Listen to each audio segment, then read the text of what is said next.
Ang bangus. Merong isang bangus sa aming yarda ay dumating. Galing sa palengking, dito'y malapit sa amin.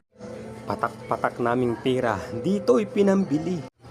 Upang maibsan laman aming pananabik sa isdang inihaw. Nang ang isdang ito ay dito'y dumating. Agad kong sininop upang maiihaw.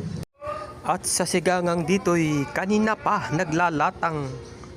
Siya'y aming ikinuha ng kunting bahagi kung saan namin siya'y masayang sinalang. At sa mga pagangang aming ibinukod, dito ito'y aming nilulutong lubos. Ako nga at ang kasama ko'y kapwa nananabik. Nang lalamnam ng inihaw ay aming malasahan sa aming mga bibig.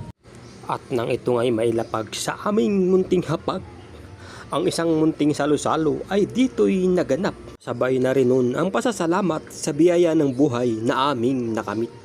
Hanggang dito na lamang mga lods ang ating po namang video. Salamat sa panunood!